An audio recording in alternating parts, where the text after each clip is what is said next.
मित्रों, भविष्य दर्शन चैनल में आपका हार्दिक स्वागत है। हम आज बात करते हैं कुंडली का अध्ययन करते समय ध्यान रखने योग्य बातें।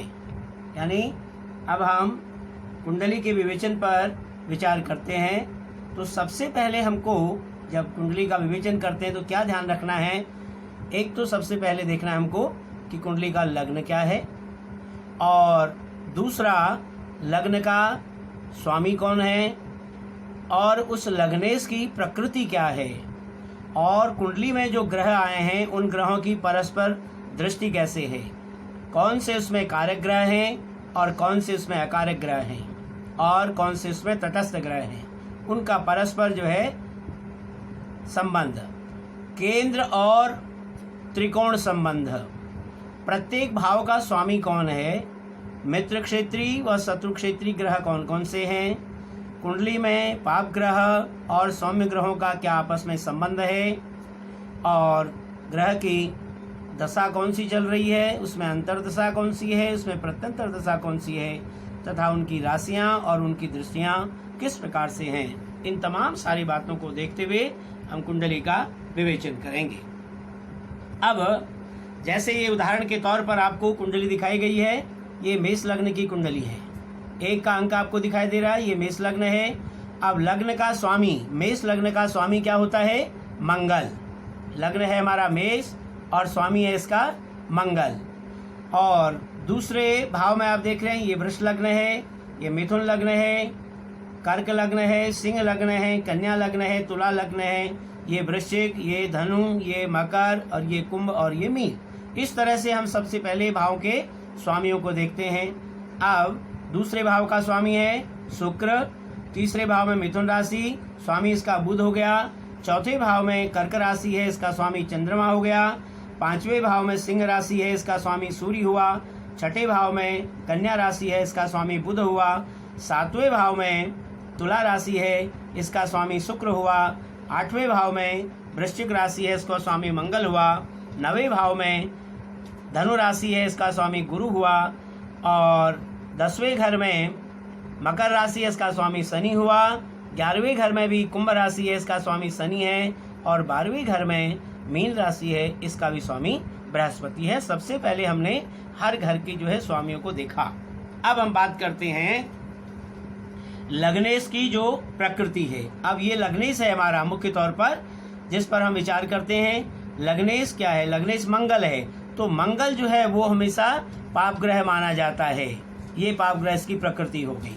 अब हम देखते हैं हमारी जो कुंडली है, इस कुंडली में जो हमारे 9 ग्रह हैं, सूर्य, चंद्र, मंगल, बुध, गुरु, शुक्र, शनि, राहु और केतु, ये किस किस प्रकार से, कौन से ग्रह हमारे, हम पिछले अध्याय में पढ़कर आए हैं कि सूर्य जैसे हमारा है ये पाप ग्रह कहलाता है, चंद्रमा सौम्य ग्रह कहलाता है, मंगल जो है पाप ग्रह कहलाता है, बुध जो है सौम्य ग्रह है, गुरु भी सौम्य ग्रह है, शुक्र भी सौम्य ग्रह है, शनि पाप ग्रह है, राहु भी पाप ग्रह है और केतु भी शुभ ग्रह है।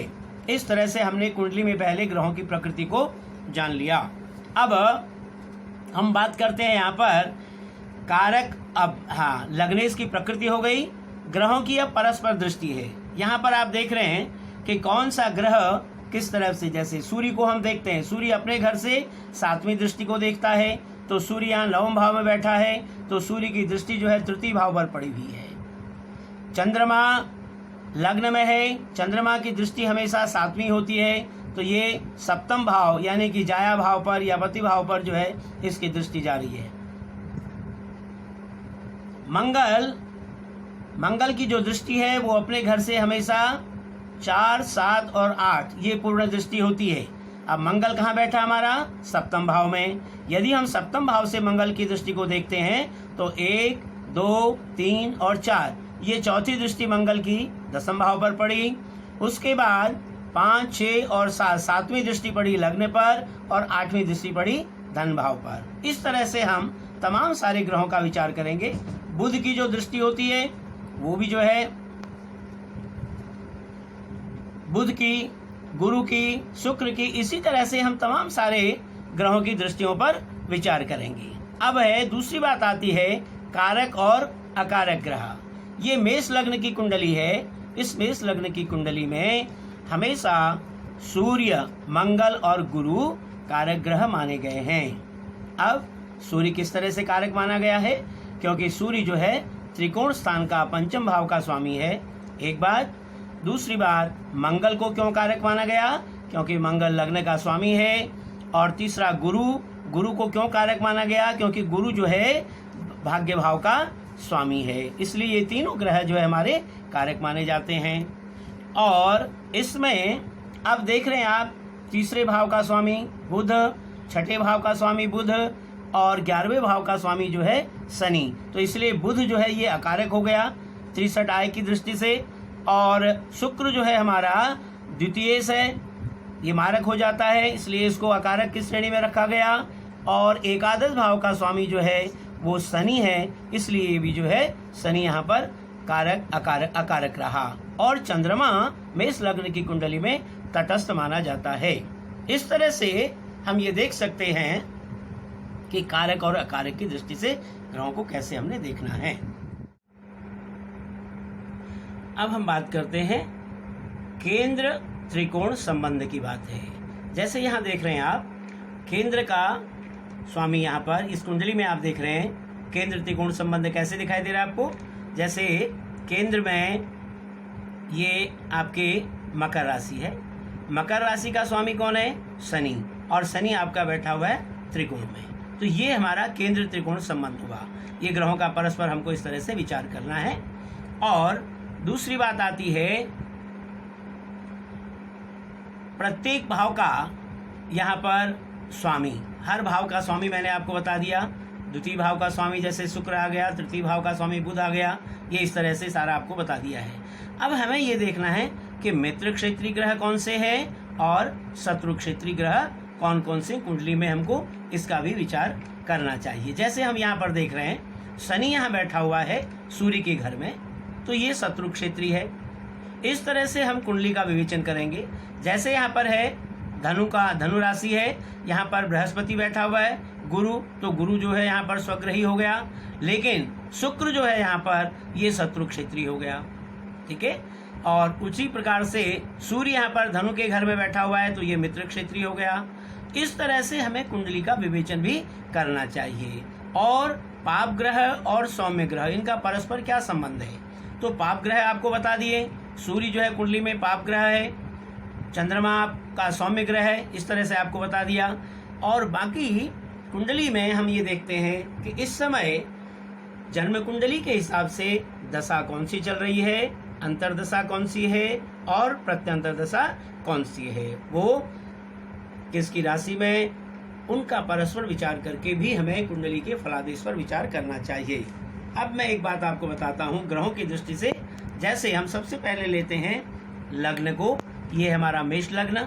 मेष लग्न का स्वामी मंगल बैठा है सप्तम में बैठ करके डायरेक्ट अपने घर को, सीधे अपने घर को देखता है। मंगल की लग्न पर जो है मंगल की दृष्टि है। अब है दूसरा, जैसे सूर्य यहाँ पर विवेचन करते हैं, सूर्य बैठा हुआ है नवम भाव में, भाग्य भाव में बैठा हुआ है और अपने मित्र के घर में बैठा हुआ है, जो कारक होकर के और तृतीय भाव पर यहाँ से पूर्ण दृष्टि रखता है। चंद्रमा, मंगल, सूर्य।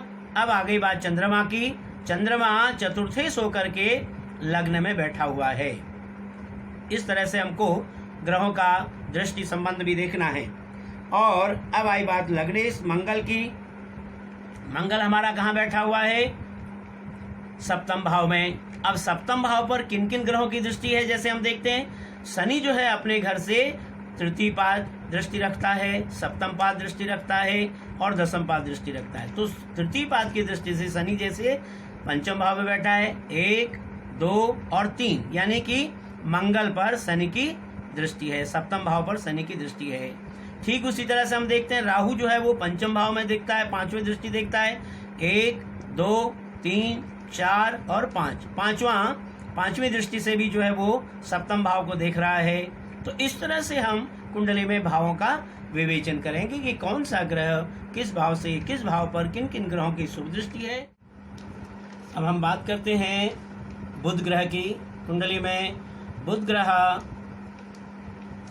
दसम भाव में बैठा हुआ है और दसम भाव से चतुर्थ भाव पर उसकी पूर्ण दृष्टि है। दसम भाव में बैठा हुआ बुध जो है वो कारक माना जाता है। अब हम गुरु की बात करते हैं। गुरु नवम भाव में भाग्य स्थान पर बैठा हुआ है जो भाग्य की वृद्धि करेगा।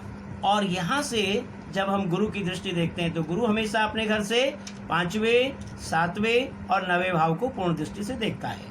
तो 5वीं दृष्टि से हम यदि देखते हैं तो 1, 2, 3, 4 और 5 पांचवी जो दृष्टि है वो लग्न पर पड़ती है। 6 और 7 सातवीं दृष्टि जो है तृतीय भाव पर पड़ती है।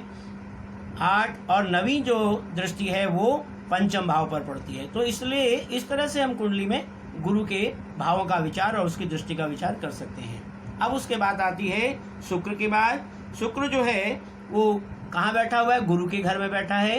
ये इसका समभाव है और जिसकी तृतीय भाव पर पूर्ण दृष्टि है। इस तरह से हम शुक्र का विवेचन करेंगे। अब आ गई बात शनि की। शनि कहाँ बैठा हुआ है? पंचम भाव में बैठा हुआ है। पंचम भाव में बैठ करके एकादश भाव पर इसकी पूर्ण दृष्टि है। तृतीय भाव पर इसकी सप्तम भाव पर इसकी पूर्ण दृष्टि है, तृतीय दृष्टि। और सप्तम दृष्टि हो गई आपके एकादश भाव पर। अष्टम, नवम और दसम दृष्टि हो गई इसके धन भाव पर। इस तरह से हम दृष्टियों का विवेचन करेंगे। अब है राहु। राहु हमारा बैठा हुआ तीसरे घर में मिथुन राशि में उच्च का होकर के और जिसकी भाग्य भाव पर दृष्टि है। और केतु जो है उच्च का होकर के नवम भाव में भाग्य भाव में बैठा हुआ है। इस तरह से हम, क्योंकि राहु और केतु की भी जो दृष्टि होती है वो पंचम, सप्तम और नवम दृष्टि होती है। इस तरह से हम कुंडली का विवेचन करेंगे। परस्पर ग्रहों के लग्न को देखना है, लग्न के राशि के स्वामी को देखना है, लग्न इसकी प्रकृति कैसी है उसको देखना है, ग्रहों की परस्पर दृष्टियों को देखना है, कारक अकारक ग्रहों को देखना है, केंद्र त्रिकोण संबंध को जानना है। इस तरह से मित्र क्षेत्रीय, शत्रु क्षेत्रीय ग्रहों को, पाप सौम्य ग्रह संबंध, इन तरह से तमाम प्रकार से हम विचार करके फिर हम किसी लग्न की कुंडली के फलादेश के ऊपर हम जाएंगे। इस प्रकार से हम अगले अध्याय में फिर दूसरे ग्रहों के बारे में हम विचार करेंगे। धन्यवाद।